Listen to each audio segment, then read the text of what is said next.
My dad kept a second family hidden in our basement. Today I found out the horrifying reason why. I remember waking up some nights hearing screams, people begging for help, but I always thought this was normal. I understand how ridiculous that sounds, but it was all I'd ever known. I knew that every night my dad tended the leftovers from dinner with foil, got up without a word, and carried the plate to the basement. I'd listen from my room as he lumbered down the creaking steps, held my breath to hear the muffled mumblings of his greeting. I knew that every morning he'd make the trip downstairs to see his second family off before work, then kiss me on the top of my head and ruffle my hair as he walked out. I knew that my dad had a second family in the basement, and it seemed so normal that I thought everyone else did too. I'll never forget the first time I asked my mom about them.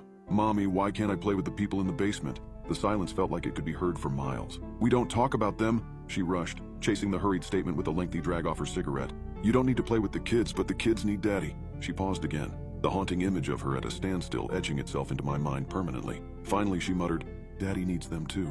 That night, I heard my mom shrieking at my dad in their bedroom.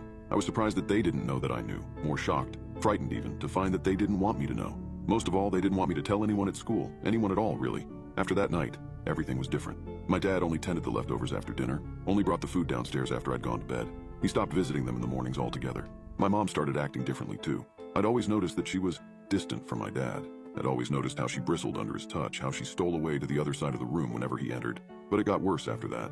As a kid, I felt deeply guilty. I felt like I'd ruined my parents' marriage. But I was just a kid, and I was curious. My mom meant to dissuade me from asking more questions, but she accidentally gave away something that made me even more curious. The downstairs family had kids. Following this discussion, the basement door was fitted with a sturdy lock. Even still, I needed to know there's something horribly dreadful about finding out that a second basement family is abnormal. Something more horrible still about not knowing who or why.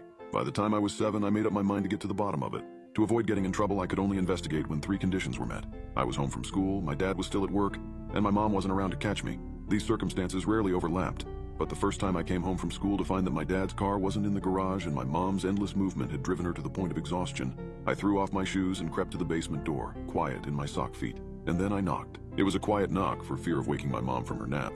But it was a knock nonetheless. It was more than just a knock too. It was an initiation, an invitation, a confrontation of my life's greatest and most terrifying mystery. I jumped when a gentle knock returned from the other side. It was almost immediate. Like the person on the other side had been waiting for me. The thought froze me in place for a moment, but I knew I didn't have time to waste. My mouth felt suddenly of sandpaper and chalk, but I leaned into the door to whisper, "Hi, hi." It was a little girl, her voice sweet yet timid, like testing the keys on a piano for the first time. I'm Ricky. What's your name?" A long pause. "Lila. My brother's is Isaac, but he doesn't talk so good, but he's still little. Mommy says he'll start talking when he's ready." "There's 3 of you down there?" She replied simply, as if the entire situation felt as wholly normal for her as it had for me, on the opposite side of the basement door. "Daddy comes to visit sometimes though, so I guess there's 4.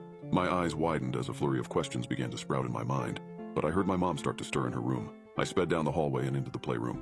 I busied my hands with my toys, but my mind was somewhere else. The sprouts of questions continued to grow rapidly, soon overtaking my thoughts like an unruly patch of weeds. And like weeds, the questions were stubborn, hard to impossible to get rid of. The roots of the situation and its implication unraveled, stretched through my whole body. Fear planted itself firmly in my belly as I was forced to confront the possibility that I didn't really know my dad, didn't really know my own family at all.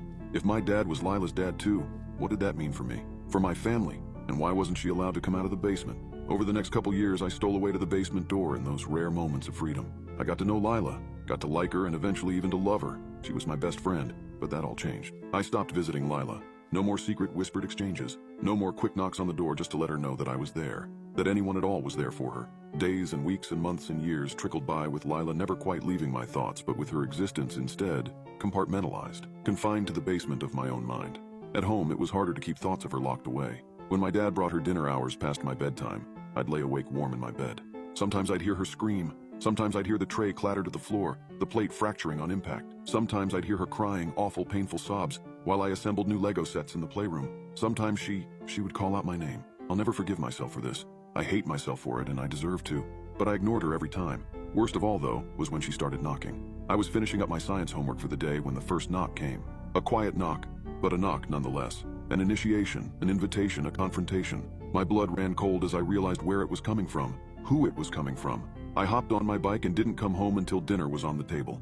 That night, I heard my dad scream back at Lila for the first time, yelled for her to knock it off with all the knocking. He took care of her little brother and her mom, and that he could only do that if she stayed in the basement, if she stayed quiet. She wasn't persuaded though, and her knocking only grew more frequent and louder. I was about 10 years old by then, so I had a little more freedom.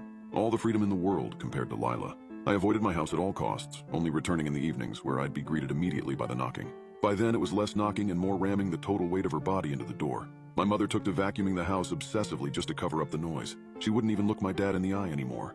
I imagined the bruises blooming on Lila's shoulder, up and down the length of her arm. If it hurt her, she didn't let on. She didn't stop. Sleep became a distant memory, leaving me dazed and irritable and confused, and most of all, terrified. I began showing up at my school friend's, now my only friend's house, unannounced just to escape Lila's knocking. His parents clearly didn't like me, and tensions rose between the two of us kids, escalating to a boiling point that ended in a fight. I slugged him in the gut, and he returned with the words that broke me, broke everything. A blow far more powerful than he could have delivered with small hands balled up into fists. My mom says you're an idiot, that your mom's a freak. I had to look up the words in my dictionary when I got home. I had to gather the courage to, once again, ask a difficult question. Mom, am I an idiot? I had to watch my mom lose her momentum, to stop again. I had to watch what little light she had left in her go out. I had to sit there as she left the room. Had to sit there spilling hot tears as the knocking kicked up again. Each powerful thrust against the door racking my mind. A painful reminder that Lila was coming for me. But my mom came back, and she returned with an old newspaper clipping in her hands, worn at the edges. She held it to her chest as she finally told me the truth about Lila, about Dad's second family in the basement. I was young, but I needed to know. My mom knew it too.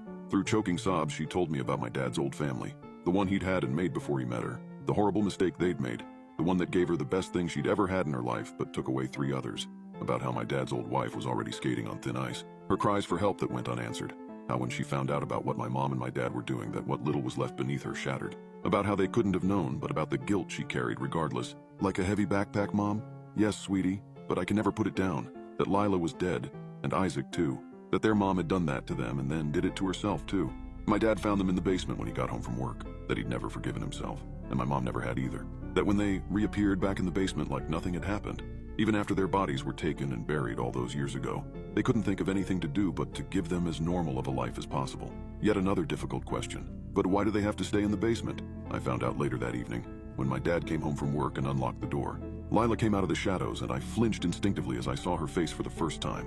Saw the gaping hole in her face where her left eye should have been. Isaac was little like Lila said, but the oozing wound to his jaw would have made it nearly impossible for him to speak if he had the chance to grow up. I was scared at first, but I put on my brave face and took Lila by the hand.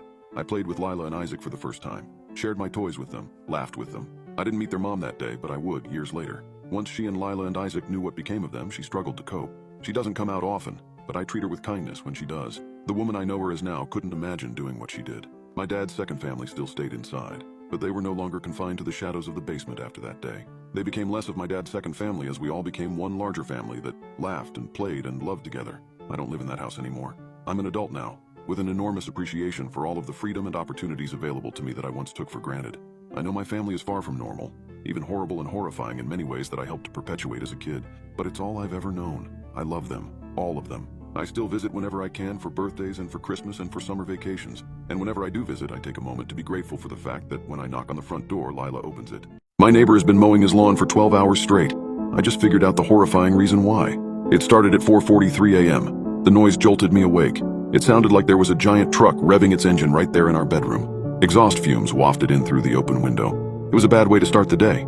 It was even worse than when I saw the neighbor getting it down with his own sibling. Anyways, that's a story for another day. "What is that?" moaned my wife. We'd both slept poorly, because our daughter had crawled into our bed at 1 a.m. and kept kicking us in the face until we were both half hanging off the bed while she snored away. "Start of the apocalypse," I groaned. "Go back to sleep." "No way can I sleep through that racket," said Vanessa. She rolled out of bed and shut the window. That helped a little, but it still sounded like war out there. She pulled the curtains back and looked through the window. "It's the fucking neighbor, mowing his lawn, before the sun is up. We need to have a heart-to-heart with him. Let him know that's not okay." Keegan, our daughter, woke up crying. "Guess that's that," I muttered, getting out of bed myself. "I'll go talk to him after some coffee." "Bring me some too," said Vanessa. "Papa, bring me some Smarties," said Keegan. No Smarties for breakfast. Banana or toast, but not Smarties." "Fine," huffed Keegan. "Toast, cut into shapes." I sighed. This was really the last thing I wanted to be doing at 4:45 on a Saturday morning. Making coffee and cutting toast into animal shapes instead of drooling in my sleep and dreaming of a gentler world. I went into the kitchen and started the coffee and toast and then looked out the living room window. Sure enough, there was Mr. Limsky mowing his damn lawn in his damn bathrobe, no less. That was another thing that I had no desire to do. Get into it with him about this, or really talk to him about anything ever beyond a friendly wave and a howdy neighbor. By the time I was awake enough to form a coherent thought, it was almost 6 o'clock and I had consumed 4 cups of coffee. Mr. Limsky was still at it, which was strange because his yard isn't very big at all. It shouldn't take more than a 40-minute mow job. But here it was, an hour and 15 minutes later, and he was still at it. I got semi-dressed and stumbled outside. I walked across my own yard, which I noted needed mowing itself. Maybe I'll tell him that if he mows my lawn and promises to never start so early again, I'll let it go. But I knew that I wouldn't do that. I was a coward. As I got closer, I observed with some confusion that his lawn was already mowed. He was going over it a second time now. I walked up to our property line, denoted by the contrast between mowed and unmowed grass, and started waving my hands in the air, waiting for Mr. Limsky to notice me. He never did. He just stared straight ahead and kept pushing the mower. "Hey!" I shouted, but it was no good. I could barely hear myself, and so I knew that he wouldn't be able to hear me from across the lawn right behind the lawnmower. God damn it. I walked across his yard until I was right behind him. "Hey!" Nothing. I tapped on his shoulder. Nothing. He just kept pushing the lawnmower onward over the already mowed lawn. I didn't know what to do. "I'll catch him after he finishes, I guess. He's in the zone." I shrugged and was getting ready to turn back to my house when I saw a trickle of what was presumably urine run down his bare leg. Jesus. I went back to my house and opened the door. Vanessa was reading a book to Keegan. She stopped when I came in and looked up. "Well, he couldn't hear me. I'll go over there once he stops. He's got to stop sometime, right? And, well, I'm a little worried about him, honestly. I saw him, wet himself." "Mr. Limsky peed his pants?" asked Keegan. She started laughing.